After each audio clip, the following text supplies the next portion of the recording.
Jerry, how you doing? Oh, I'm doing good. How you doing, Matt? Doing pretty well, all things considered. I know.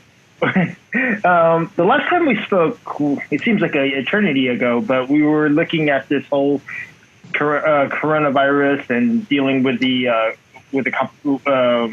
with your in relation to your school and your business, kind of as a one-off thing, kind of just as like, let's just get through it and move on. Now, situation, unfortunately, it turns out that it looks like it's going to be more long-term. So we probably might we've got to get your expertise and advice about how to do things, how to do things as they move forward, and how to continue in this environment that's going to be kind of an ongoing question for your business. Right. But with that said, let's go ahead and let's just jump in. Let's just start with finances. Well, just for people who weren't able to see the first one of Jerry's presentations, it's available on the USAWKF YouTube channel. But at that time, we were talking about the PPP loans and how to get them, and now, let's continue on that discussion as far as like what to do, especially as far as loan forgiveness options, whether or not you still recommend people apply for it, or if they haven't already, is that possible? Kind of what's the current update?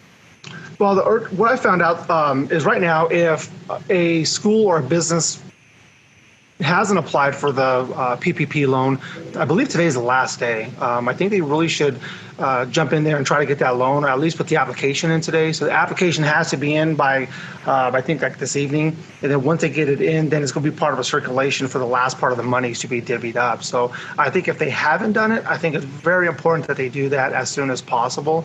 Maybe as soon as we get done with this call, hop onto their local bank if their banks are doing it, and just put the application in. Pretty simple. It should take only about 10 minutes or so. Things have changed. Here in Colorado, they've changed. I know in California, they've changed. In Texas, Arizona, Florida, all over the country, it's all over the place. What are we doing as a small business to keep what we have, keep revenue strong, or keep revenues coming in? And what do we do on our personal side to keep our revenue strong and make sure that our families are well kept during this pandemic? So I have a couple of ideas and a couple of things that I know that are about to happen. But let's go ahead and jump right into that. So I want to, really put it out there that the PPP loans are there to help us, and I truly believe that they have the best ideas in mind to help small businesses during this time frame. So we should get that money from them as fast as we possibly can, but be mindful when we do get the money and what we're doing with it. So let's go ahead and jump in there real quick. If you do get the PPP money, or you have, you should put that into a small account. Within that account, that's where you draw your payroll. That's where you draw your rent. That's where you draw your utilities.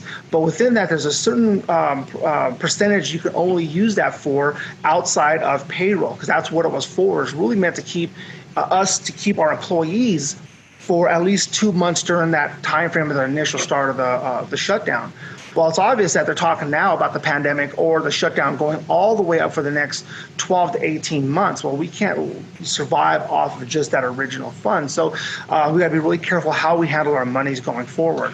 One thing that's really important is if you got the PPP loan, I'll talk about how to try to get some forgiveness information in a short minute. But right now, the one thing that is happening is banks are getting ready to start to release the information of how to apply for forgiveness for the loan that they received from the government. I urge everybody, do not be the first person to go out there and ask for forgiveness. Wait a little while. The reason why I say this is because banks have no idea what they're doing yet. Things are they're so fluid, things are happening. From what I understand, the application right now for forgiveness is very long. Several hours worth of information of you sitting there submitting information and all that good stuff. You have to talk to your accountant, of course. So there's a lot of information. Just don't be the first one to go, because things are about to change. We heard originally that the PPP loan had to be paid back by a certain time frame, or what the percentages were to use for payroll versus other liabilities, and those changed right in the middle. So they went longer, and we can use the money for other things too. So things are very fluid. There's also legislation right now, and I believe it's in Congress, and it's being smacked around pretty good by both parties, about a new PPP second wave of loans for small businesses. If this happens and if it gets approved, I'm sure I have confidence that they will approve this loan, again, a package for all of us. If that happens again, then our payback or our time to start making payments for the original PPP loan or the actual forgiveness application, that's null and void. That's going to get pushed back even further. So that's why you want to kind of wait a little bit and allow them to come forward with a better process, a little bit more simpler, and allow them to make those changes, especially in Congress, if they're going to give us more money. So that's what I would wait for to start off with. In the meantime, we don't want to just sit there and not do anything. We have to start collecting our information. Now, if you did the PPP loan and put it in an account like you're supposed to, or like how we advised, and I was advised, it's pretty simple to track the money, trace the money. That's what they're looking for. They want to be able to trace that money pretty quick. So you have to show whatever account it was in, when it got deposited, what monies, at what date, what time, and what note or what it was that money was used for. If you moved it from a savings account and moved it to a checking account for payroll, you have to trace that money. You have to get those that paperwork for each account. If you put some off to the side for something different, everything has to be labeled, and that's where the hard part is going to come in. So if you're working with an accountant, talk to your accountant about what's the best way. That's what you pay them for, and they're up to date with all this information. Talk to them and see what's the easiest way for this. Your bookkeeper will be able to give you a spreadsheet and give you the proper information if you use a bookkeeper, because they have to put inside QuickBooks or what other accounting software you're using. So that's another avenue for that. There's chatter out there, and I'm kind of intrigued about this one right now. And I think, Matt, you and I talked about this one briefly, is they're talking about if there was a loan that a small business received up to $150,000, that might be forgiven by a simple signature. So we don't know what's going on right now. Have you heard that one, Matt? Right. Yeah, I remember that. Yeah, that would be great. But the question is, who knows right now? I mean, it's really difficult. But that's great advice. Matt, if I can interject some, I truly believe that if that signature does happen, because I've even heard chatter of it being up to $1 million, a business that got $1 million, I wouldn't trust that one too much. But whatever it is, your accountant is most likely going to have to sign off on that. That they trust you did that money and it's accounted where it was supposed to go, and your employees did get it. And you're going to have to get payroll reports. You're going to have to get what else I have in here? It says there's payroll reports. Let me see. I have it right here. You're going to need to get your employees' time periods. You're going to have to get their time slips. You're going to have to get gross pay. You're going to have to account and get information for net pay. You're going to have to show paperwork that if your quarterlies, if you did that, it's some of that money go back to the government by paying their payroll tax. All this information has to be accounted for. And I think that's going to take some time for all of us to get. So, do you think that the safest way to, assuming that you got PPP money, that the safest way to use it would be to have paperwork to show that it was used almost entirely for payroll? Because if you think about it, this is going on for so long, all of the money could be used for that. Right. What we did, I can give you give everybody an insight of what we did. Once we got the money, we put into a sub account or an off account from our savings account. And when it was time for me to create payroll for all my instructors, and including myself, because we are an LLC but an S corp, I have W-2s that I get from the business, so I was able to pay myself. Right. So once we did payroll, and say, let's just throw a number out there. Let's just say the payroll for that that pay period was $1,000. I would take $1,000 from that one account, and as soon as I would transfer the money, there's an area inside your banking account that allow you to put memos. And I would put the memos, what that memo was for, or what that money was being used for. Payroll and payroll taxes. Put all that inside checking, and then I would move from checking whatever that payroll tax amount was. Maybe it's $100, it doesn't matter what the number is, but you want to take that and transfer that over into your payroll account that the government takes each month or whatever it is, and you have to label what that is for. This is for payroll taxes. And this way you can track the money. It's pretty simple to trace the money if you do it that way. And we did some for rent, just maybe 1 month, I think it was, or help with that, and some of the light and gas here and there. But primarily ours was all for payroll. I wanted to make sure that our instructors were, they have families, they got things, that they have to take care of. So I want to make sure they were taken care of. Right. No, that makes sense. But what I think is a slight variation of that was that, of course, you still have other income streams too to pay for other things, right. Like your rent, tuition and whatnot. But I was just wondering, would you recommend the PPP itself, like with an eye towards on getting the loan forgiveness? Would it be best rather to risk it on spending on something you're not quite sure about, like say advertising expenses or some other even business related expenses? Maybe would it be better to have the paperwork focused, where this money is, so it's really clear that this money was used for payroll. Because it's in the name of the loan. That's, I know, right? That's what they mean for it to be used. You mean tell me, Matt, you can't go buy a brand new Lamborghini like that guy did? Right. if you're like, yeah, 3 Teslas, that's what we meant about. Here, where's my forgiveness? To go off of that a little bit more. Yes, that money is for payroll. We're fortunate enough to have systems in place to where we still have our students, the monies are still coming in. But we were not foolish without those monies coming in. We still saved monies to pay that payroll debt off if we needed to. So any extra dollar that came in, any type of revenue stream, whether it was for parents' night outs or seminars or private lessons or tuitions, we still saved that money. We didn't do anything with it. Okay. That sounds good. And then I wanted to also talk to you, since you brought up the CPA and consult, it's so important to consult with them.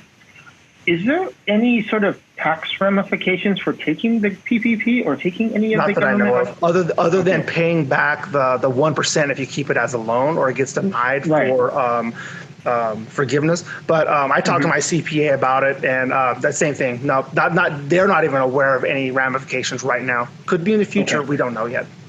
Okay, very well. That's the best we can do. Now, we've been on PPP. Well, it's basically a big unknown. Let's move on to other finances, which for most schools, the next big thing is your lease. Your lease or your rent, or basically how are you covering the space for your school? Do you think, are there any new ideas, or do you have any recommendations for people on how to basically deal with their biggest expense? I do. Right now, the mindset that I have and we're working on is making sure that we manage the crisis before the crisis happens. So we want to get in front of this as much as possible. So I have a meeting with our attorney next week, and the meeting with our attorney, we seem to be okay for where we're at right now, but we have no idea what's going to happen in the future. So I want to sit with my attorney, and I recommend for everybody else, sit with a attorney or your attorney and talk to them about what happens if things go south.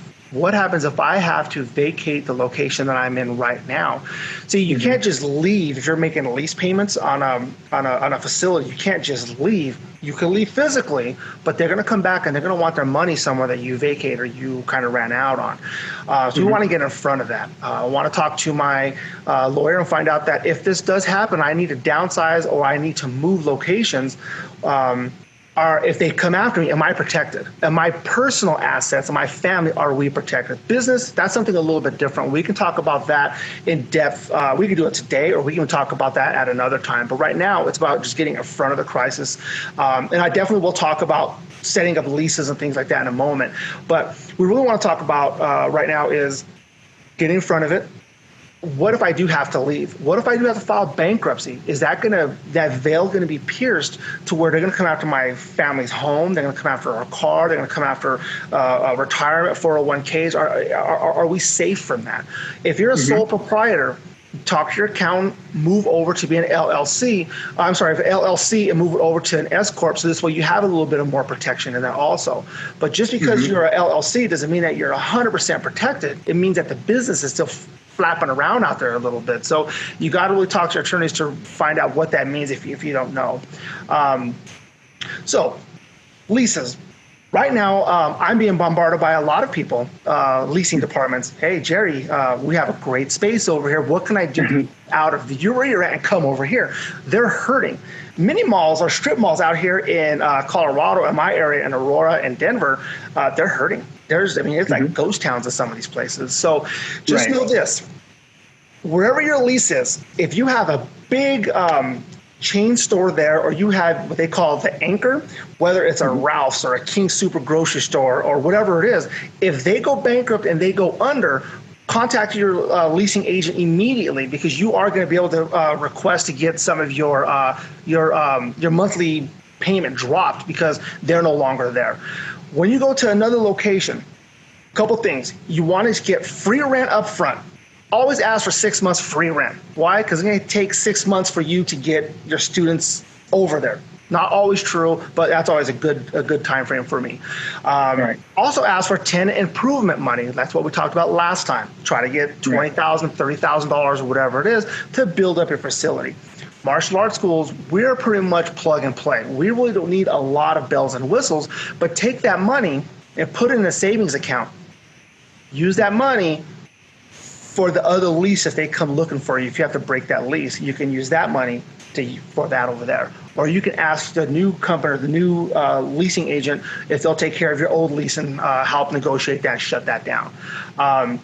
But it's a good time. I mean, if you're looking at moving to a better location, now's the time, but you got to make sure that you're safe when you do that, if that makes sense. Right.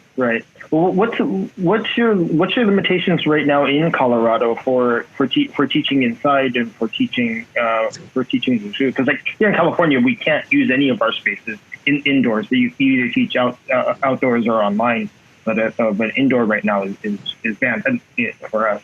Right. So in Colorado, right now it's pretty much wide open, except for everybody has to wear a mask. Social distancing, obviously the 6 to 10 feet away, and that's pretty much it for right now. Our COVID, numbers are really low, so that's good for right now. But I can tell you, as kids start to go back to school, and we're going to talk about e-learning in a moment, as kids start to go back to school, those numbers are going to start rising, and we're going to we kind of see a trend right now where the schools are going to start closing possibly again. I see. Okay, well, actually, let's move on that's the next segue. Let's move on to like training environments and like what we can do for the students, and like what new opportunities or ideas you have for how to deal with going back to school, because that's a big question. So do we want to talk about the e-learning portion of it, or the pods, or do we want to talk about going into the actual teaching martial arts classes? Let's talk about learning pods first. That's super popular right now. So very popular right now, and not only popular, they're income generators. So first and foremost, you have to set up an idea of what you want to do. What is your goal? Now, we have several different martial arts schools that they teach just for the love of teaching. And they really not care about making profits and things like that. So that's one model. Another model is the model of we have to make a profit in order to give good services for all of our students. So that's kind of like another model there. So the model I'm talking about is on that side. So first and foremost, make sure where I'm at here. Make sure that you are legal. Make sure that you keep in contact with your local CDC or your health department. Make sure you're able to do that.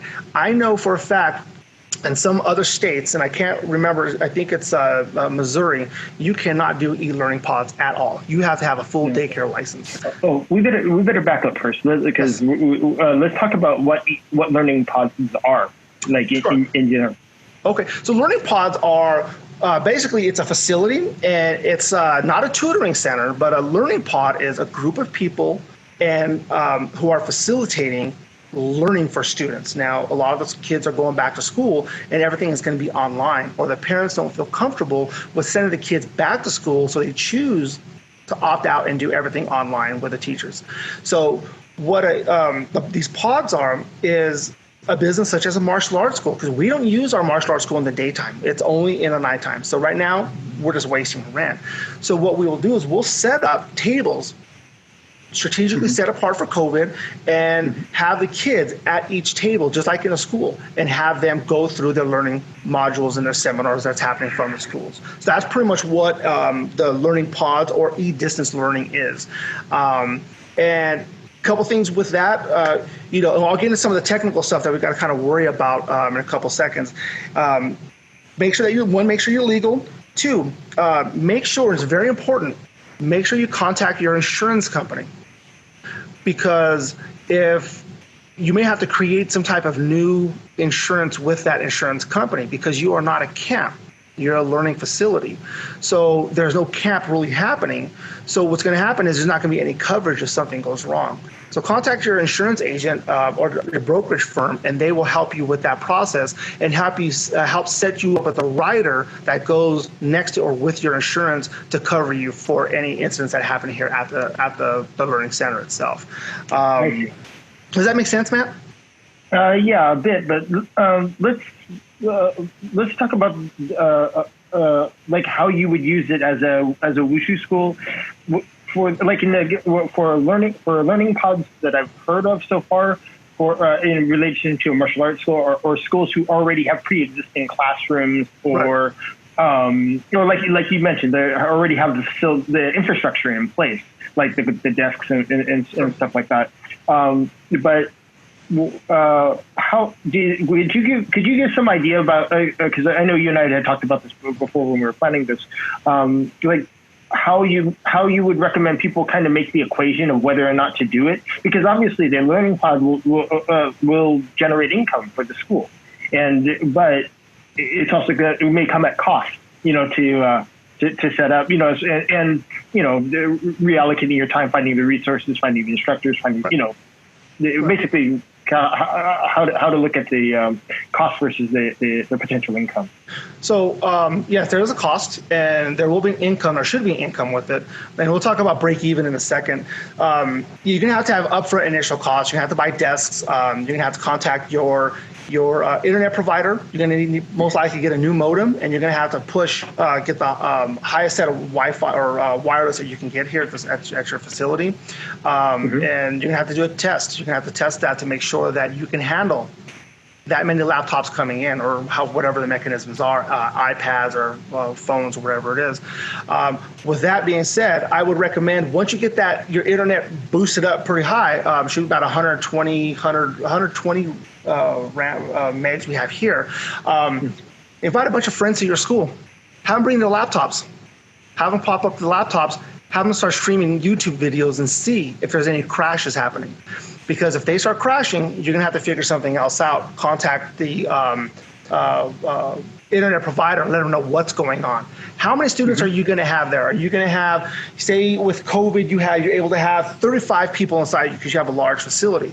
I wouldn't do 35. I would drop that down like maybe 25 or 30 or whatever works for you. But I wouldn't max it out, because we still have to deal with COVID. Though we're trying to make revenue, make money for the business, we got to be very careful with that. One person gets sick, cancel Christmas, it's all over with. Right. So with that being said, make sure that when you are talking or you're trying to promote the program, make sure you tell the parents that you really can't guarantee that they're going to excel or you're going to be teaching them, because you're not a school, and we are not a mentorship for schools like that. We're just the facilitators.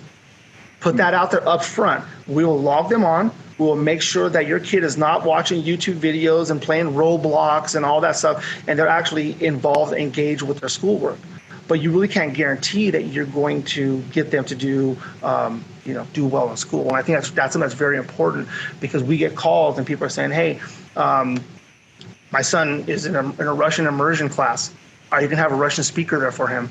No, we're not going to have all that. Right. We're just facilitating them to be in front of their computers and house them in a safe environment, so this way they can get their work done. Right. That's really what it comes down to as facilitators. So don't overpromise. Make sure that your classroom is set up the way you would imagine it to be inside a school. Somebody should be there, obviously early, clean, make sure it's nice and clean. When all the students are sitting down, be like a professor. give them instructions, make sure everybody has a laptop, there's learning time, all really set up the stage for that. And then when they have rec or recess or whenever they're supposed to have that, you can run Wushu, you can run forms, you can run whatever you want to do to give them that exercise. But then it goes back to that model. What are you trying to accomplish? Is this only for your current students, or are you going to open it up for the community outside? And that's something that you have to kind of pay attention to. Right. It seems like it will be a big question of making sure that you have the parents or the trust that the facility will be clean, the environment will be good, and and that it will be able to achieve the learning outcomes that they hope for. Right, and that's really what it comes down to, Matt. I mean, it's about the trust that you can have a nice, clean environment, and make sure that students are going to be safe no matter what. Make sure that there's the proper social distancing in place. Same thing you do with our schools in the evening time. Everything has its own place to be. Everybody has maybe you buy a hand sanitizer, one for each table. Like what we're going to do is we're going to have tables. We're going to hold probably about 20 students here. I'm hoping to get 20 desks, 3-foot desks, fold up and put in the corner, one for each student. Or we get 10 6-foot desks, one student on each side. Make sure that there's something in the middle, so this way they're not really occupying each other's space. And let me see what else. Make sure that that somebody's always there helping. Make sure that the ratios are fine. Make sure that you have for us it's going to be for every 7 students we have to have one full-time instructor there with them. Break-even point. Make sure that you're going to make money off of it, because if you're not making money off of it, why do it?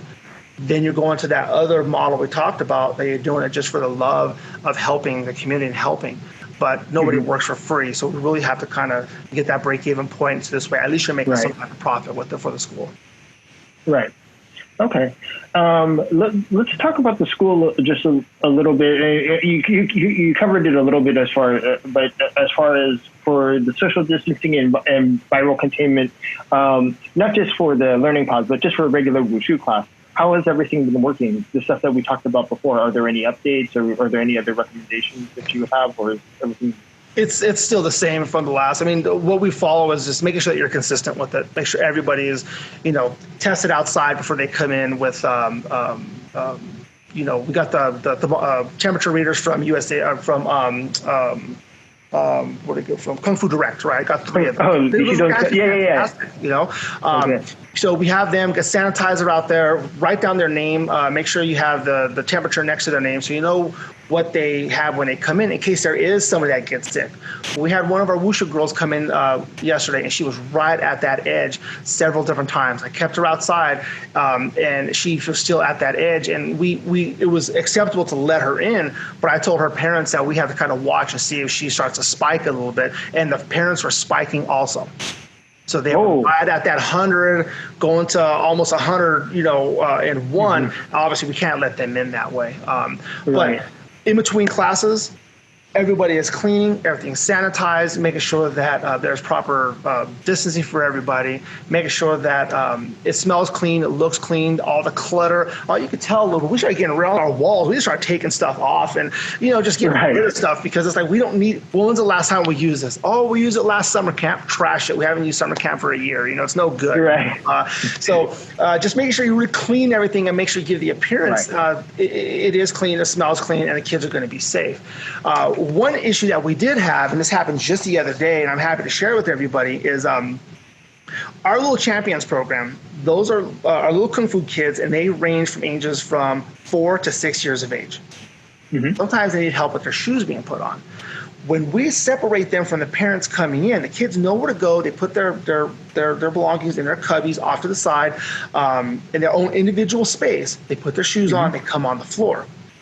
For whatever reason, I happen to come out the back office, and here in Colorado, everybody has to wear a mask in public. Everybody does it. Now, it doesn't matter what people's beliefs are, if they think this virus is real or not. Our policy is you got to wear a mask. I come out, the instructors are wearing masks, but for whatever reason, all of the parents are sitting down. We don't have a lobby area, but they created a lobby area and started sitting down, and it was just packed all the way around. Oh, no. All the kids, nobody wearing masks. I pulled all of our instructors together and said, we can't have this. That was our fault. That was our oversight. How did this happen? Nobody knew how it happened. It just happened. And we're pretty by the book, and we have systems in place. But that system broke down that one time, and we've remedied it and fixed it. But I think as we go forward, always stay consistent, no matter what, when it comes to this, because it only takes one time that your system doesn't work, and the next thing you know, you're shut down. Look at that camp that just happened. What was it? 167 campers got COVID, not even including the camp counselors. Right. How did that happen? Yeah, it did. Yeah.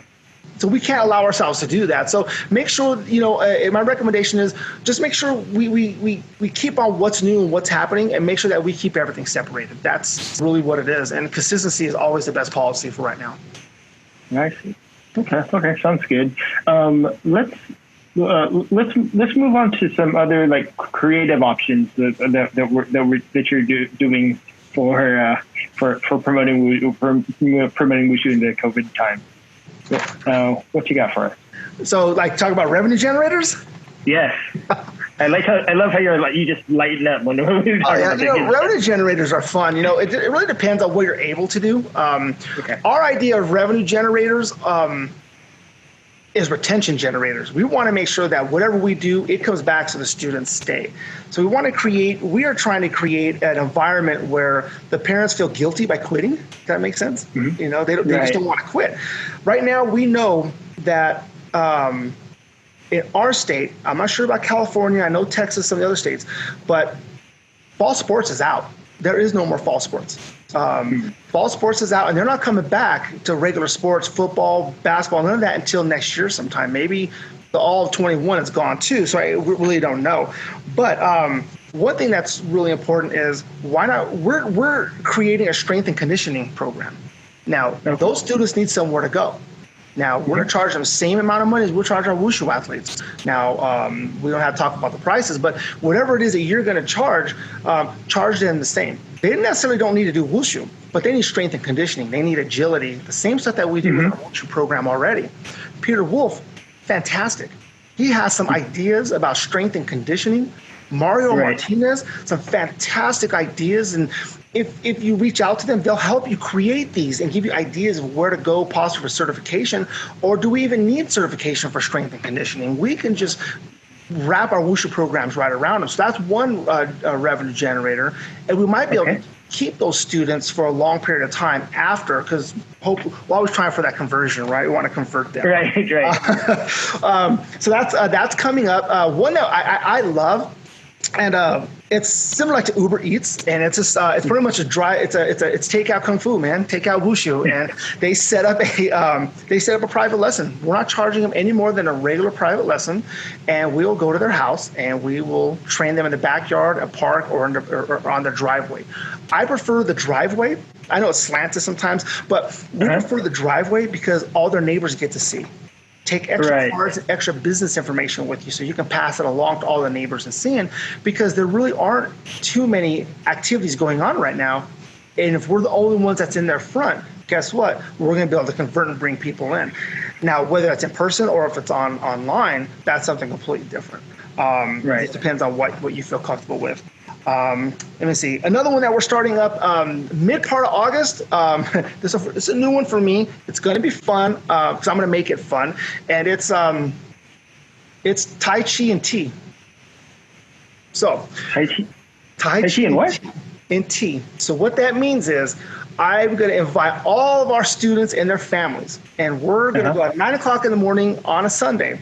Every Sunday, and I'm going to establish it, that we're going to go through Tai Chi. We're going to teach Tai Chi, and we're going to help get rid of all this nasty, ugly feeling of COVID through muscle movement and the wonderful world of Tai Chi movement. And if they are students, it's for free. It's about, for us, it's about the retention. But another martial arts school can say, I'm going to charge you $15, $20, charge them a monthly fee, however you want to do that. But we're going to have big jugs of tea for them to have also, because as soon as we finish our Tai Chi session, we want to create a community where people can sit and talk about their experiences, what's going on in their world, and find out anything that we possibly can about our students, and really get on that emotional side. So, it's a couple of different things you're doing just with that Kung Fu or Tai Chi and tea in the park. For us, that's going to be a good one.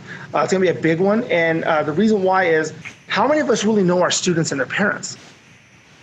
How many of us really know what the parents actually do?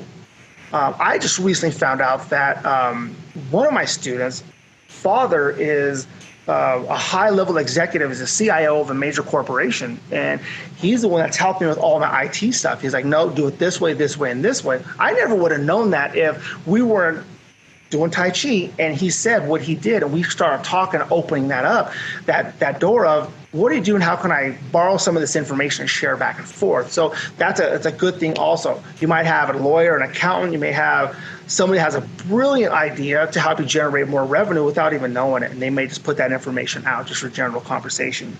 What do you think about that, Matt? Do you think about the tea and Tai Chi in the park?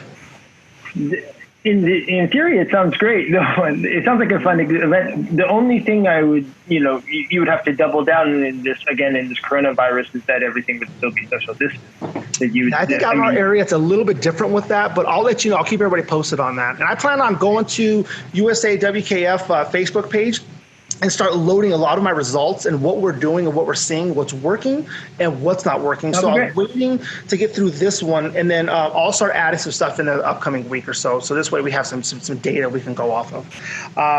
Another one, membership levels. Now, I know California, Arizona, and Florida and Texas, you guys are locked down. You can't do anything. There's no schools or anything like that going on. But in San Jose, Seafood David Chang, we talked about David before. Chang, he's killing it right now. I mean, he's signing up a lot of students, and he's, from what I understand, he's 100% on Zoom. Haven't talked to him for a couple of weeks other than some quick messages on Messenger, but he's signing up a lot of people, and he's doing his marketing only through Facebook right now. So that's one way to really start to get people in to start generating revenue by new students, only working on social media. There's nothing else going on. Maybe private lessons, but that's another income generator right there. Charge exactly the same amount on Zoom, doing private lessons. And I think Hannah Gao is doing a lot of that right now, a lot of private lessons on Zoom. Let me see. We're doing another one we do every year. We're not going to change it. We do a fundraiser every year. We don't charge for belt testing fees at our academy. We charge for black belt. We don't charge for any of the testing fees. The sashes are free. The testings are free. But we do a fundraiser every year, and we'll generate about $10,000 to $15,000 off that one fundraiser.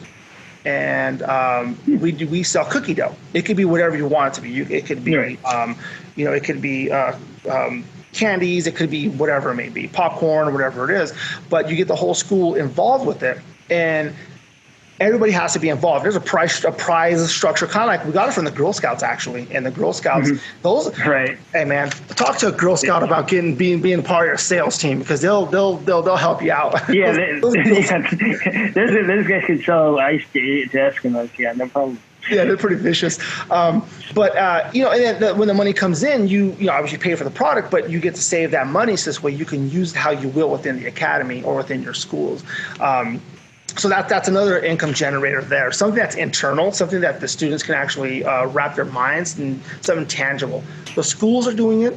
All other areas are doing it. We just want to be the first ones that are getting out to the students. This way they can help market that for us. Let me see. Private lessons, on demand. I have a couple students in Abu Dhabi in India, and we're selling them our videos. And $50 a person, and they can download as much video as they want, and they kind of go through the process. Now, just to put this out there, I know you and I talked about this a little bit. Now, if you are charging for testing fees, that's another income generator. We just don't do that, but that's another income generator. The folks that are only on Zoom or only on social media or something like that, or one of the platforms learning your curriculum, be really careful what you give them. If they are, if they're not an actual student, don't give them your trade secrets of your quality, of your movement, because that's not necessarily what they're looking for. They're looking just for the forms. They're just looking for the movement itself. So be really careful what you give them or how much of it you give them. Save that for your students. But charge them the same amount of money if they're an actual student and they want to go through your ranking process. These guys I'm with, they just want to train. So we give them $50 a month. But when you test them virtually like we all do, charge them the testing fees. But I'm 100% against, and this is my standpoint, of doing black belts online.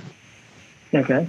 I just don't see how it could be done. I mean, the quality has to be done a certain way. I mean, they have to be in person. You have to go through that process as an instructor and make sure that quality is where you need it to be. So I would kind of watch out for the black belt stuff of it, and promoting people to black belts online. Right.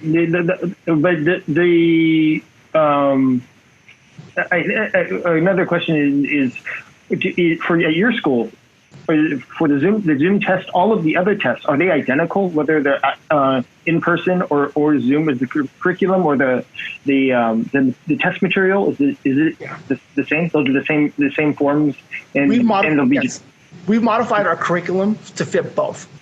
So this way, what we teach here in the classroom is what they're going to get on hybrid on the internet. So they're going to get the same thing, because some are coming in person, some are staying. One day they're going to be in class, the next class they're going to be on Zoom. So we kept it exactly the same. We haven't changed it. I think that's the best way for us. And I think that's how it's going to work for a majority of the martial arts schools, to really kind of break it down and give them a fun program that they can really get involved with. A lot of the traditional stuff that we normally would do, sometimes that's just kind of difficult and tough to actually get that across to them through a platform like this. Right. But I think one thing that we can that I see across all of the schools is everyone just seems to be trying to provide their students with choices, with the options of whether or not, like you just mentioned, like as a hybrid or in person or all Zoom, because like here in California, you can't teach inside, but I know Wushu Unlimited, I know Shaolin Wushu Center in Los Angeles, a lot of different places are giving their students options of whether you learn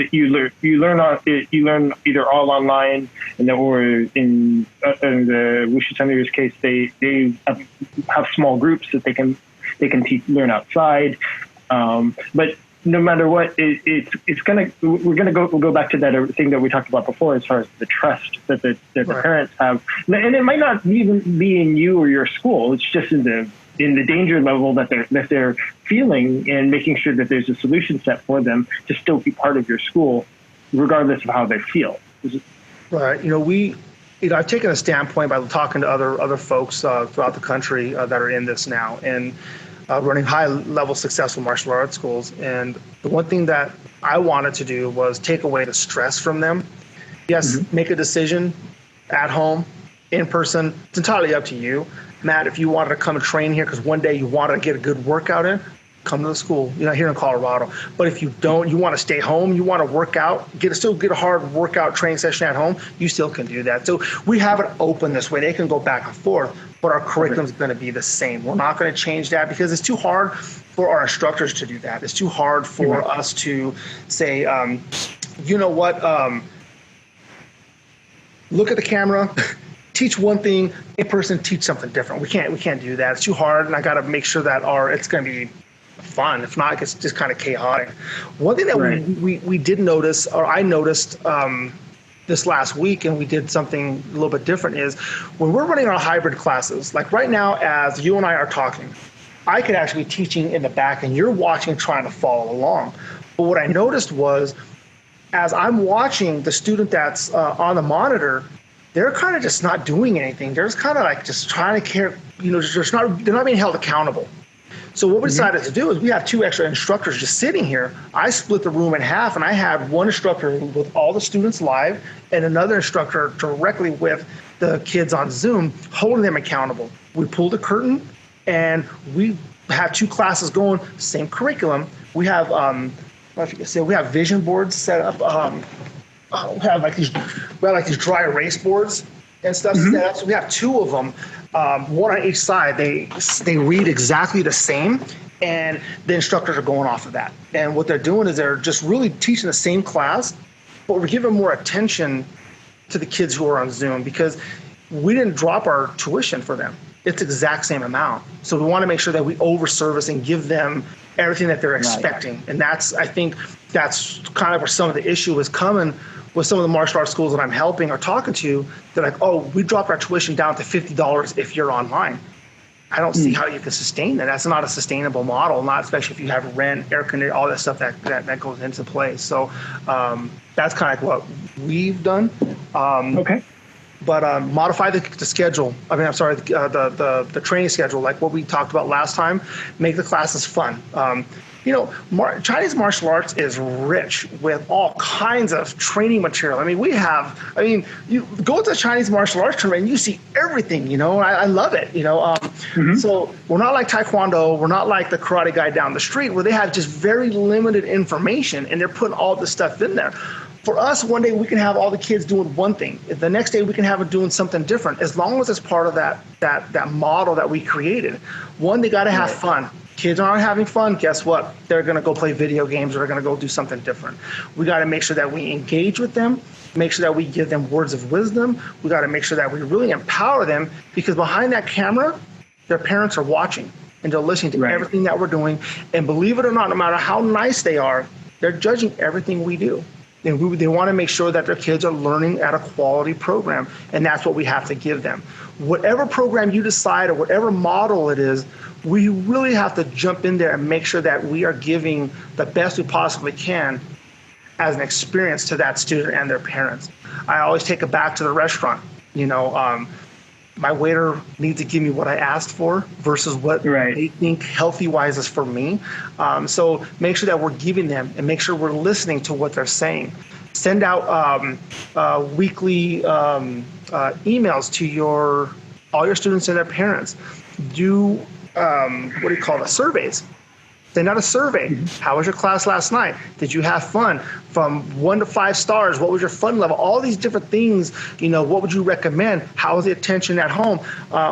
Whatever it may be, they'll respond. They'll respond to all these, and they'll let you know where we'll go. As long as we're looking the right way and we're listening, they'll guide us and they'll continue to pay us if we provide the services we're supposed to. Think about this, Matt. This is something that I think is really important. This pandemic has shown us that we don't need 24-hour fitness, or we don't need some of these global gyms to go train. We can do it at home, and we can go out to the park ourselves, or we can go anywhere else to do it. We're different. They have to have quality instruction from us. That's where we come in. So we want to make sure that we stay at top of the mind awareness. We want to make sure that we consistently give them the best that we possibly can. It gets tiring, but this is the world we're in right now, and it's going to stay this way for a while. Right. No, that's very true. Let's talk about the testing a little bit, because that was curriculum. Yeah. We done it, but you mentioned the Zoom testing. We with the exception of black belt, which has to be done in person. All of your other tests are done in Zoom. So do you have certain protocols for them when they do the Zoom test, or is it just on their next session, their next scheduled Zoom class, they just do the test, or is there any is it like a separate time, or is it a different setup, and how do you judge it basically? Sure. So it's a group. So let's say if we have different levels, we have our Little Champions program, the little itty bitty kids. Then we have beginners, intermediates, and advanced. We don't do adult separation. We keep them all the same because they're learning the same material. We have different time frames for them to check in on Zoom. But during a 4-month process, because right now we're at that 4th month that we've been inside COVID for us. Hey guys, sorry to interrupt you guys. Just reminder, you guys got 10 minutes left. Okay. Thank you. Yep. So what we do is we test them during that 4-month period. It's a constant test. It's a constant reminder. It's a constant, we're on them. So we know when they go into that testing, we don't really call it testing anymore. We just call it graduation like they get in academia. We call it graduation. And if they did not get where they're supposed to be and they do not excel and they don't need to deserve the next belt, they don't graduate, just like in school. If they don't get the Zoom link, and the parents, they all know it. And once they pop on, we have a fun testing. We run them. And we hold them accountable. We'll do the Mabu, time limit. We'll do all the fun stuff, and then we'll have the driveway pickup. And we were trying to do a Kung Fu drive-through barbecue this last week, where they come in and they get the belt, they get the certificate, and we give them. They have a menu board and they get the hot dog or the hamburger we had. Right. They shut us down from that. We were hoping to get that, and everybody had their lawn chairs out there. It was a total blast, but the city would not allow that to happen because of COVID. So it was great, but it didn't work. But that's how we do it. So it's more of we're not on there for 2 hours testing them. The testing's already been done during that 4 months. So hope that makes sense. Okay. Yeah, no, that does. And then so you test the kids and the adults together? Yes. Oh, okay. The cool thing is if they're all online, they don't see each other. So you have some tall dudes, they don't see each other. They just see what's in front of them, right? So we had to tackle that right away, because I'm like, we'd be here all week long, just trying to test people. So that's how we have it set up. Yeah. That makes sense. Not right now. So I just checked the out, and we're no questions at the moment. And no questions at the moment. Yeah. But I was going to ask you about one other thing, as far as like, what do you think about would you recommend people should do if they, as far as like, you mentioned, you've given a couple ideas, but maybe you could give like more, even more clear, like how should they retain communication right now with, how often should they be keeping in touch with their clients or customers, either the parents or the students themselves or the adults? Like, what sort of programs do you have to? Because over the past 50 minutes, we've talked about, like, I know you've had surveys, you said you sent out weekly emails. So what's kind of like the most effective way, do you think, to keep those lines of communication open with the? So we have an app for all of our students' phones. That's the main hub. Everything goes to that. But on a weekly basis, Monday, Wednesday, and Friday, we're sending out emails, and then we're texting them the same information, and everything goes to that app. Tuesdays and Thursdays, we're uploading social media stuff. We're on Facebook, we're on Instagram, whatever social media, and we're giving other info. So we're hitting them on a bunch of different areas. Also within a 30-day span, we take all of the students that we have. Let's say if there's 150 students, let's just say it's 100 students, and we divide that by 5. So if you have 100 students, divide that by 5. That number will give you how many students you need to verbally give a phone call every day. So right now we have 6 students that we call every single day, just out of the blue. Call them up. Hey, Matt, how are you doing? You're doing fantastic in class. I'm so proud of you. Keep up the good work. Or I haven't seen you in class.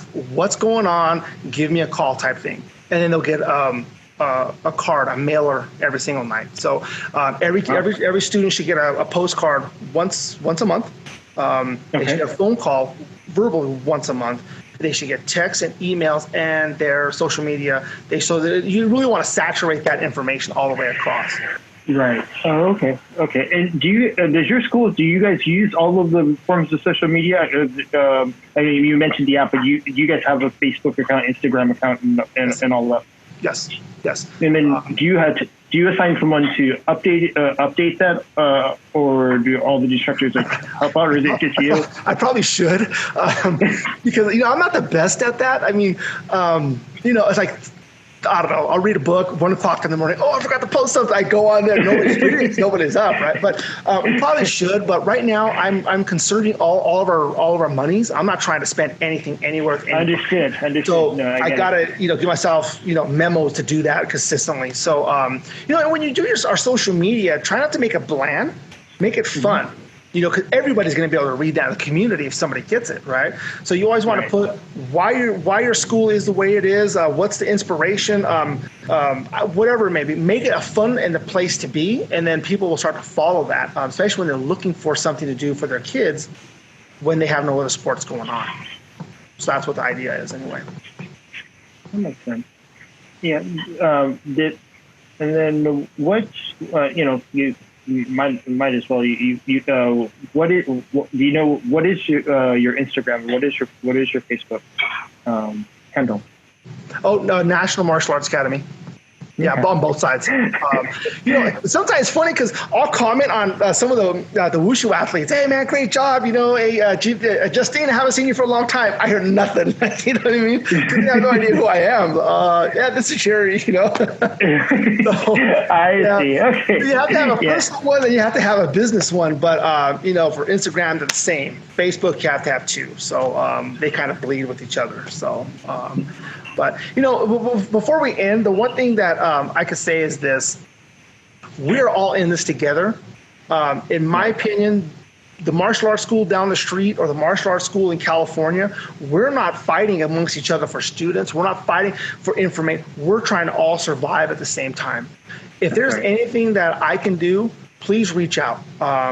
Go to the Federation or go to my Facebook page or whatever it may be, or come through YouTube. I'll do the best I can to give you information or find information for you. If there's something that we have that you like, please ask, and I'll do the best I possibly can to get you the information. If you reach out, help other people, and do the best we possibly can, because we can get through this. It's just going to take a shift, and it's going to take a little bit of uncomfortable, type movement. We're going to something that nobody knows anything about. So we want to make sure that our future is still bright in uncertain times, if that makes sense. No, it totally makes sense. It's exactly why we're so happy to have you come talk to us today, and provide so much insight for other Wushu schools, and just open up the discussion for how to deal with this crazy time. And we really appreciate all of your time. And Thank you guys very much. I'm humbled. Thank you. Happy Wushu Day, everybody. Happy Kung Fu Wushu Day, everyone. And everybody's tasked to go do a full Wushu form all out today, somewhere along the way. Are we out of time? Yeah, are we good? Yeah, you guys are good. You guys got 2 minutes. But yeah, you guys are fine. Okay, 2 minutes. Is there anything that we need to talk about that we haven't hit yet, Matt? I don't think so. I think we covered everything. The last thing we didn't do is, are you people with after school programs and whatnot? They pre-existing, but pre-COVID. But I guess it's a little different. Like for here, where the question is how do you still leverage those if there's not going to be any school, or let's say you have vans or you have or cars that you is there some way for them to still use that if there's no in-person school, there's no one to pick up anymore? If there's no in-person schooling, you still can use them. Get creative. You still can use them. Maybe you send the vans out to pick the kids up, so this way they can actually come to your school for your e-learning site. Oh, okay.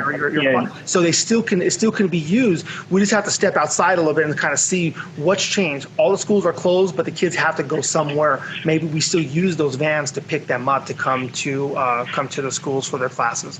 And I can reach out. That's a good question, because our schools aren't shut down like that.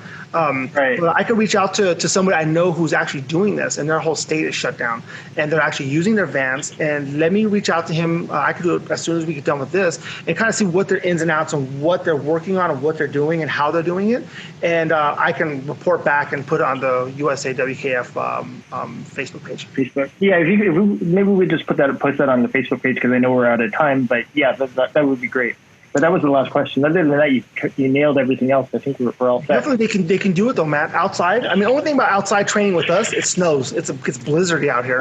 But I mean, Bay Area, same way, right? It gets cold out there too. But train outside. I mean, it's great. Use the best you possibly can. So, all right, guys, thank you very much. Happy Wushu Day, and I will see you guys. Okay, thanks. Thank you, guys.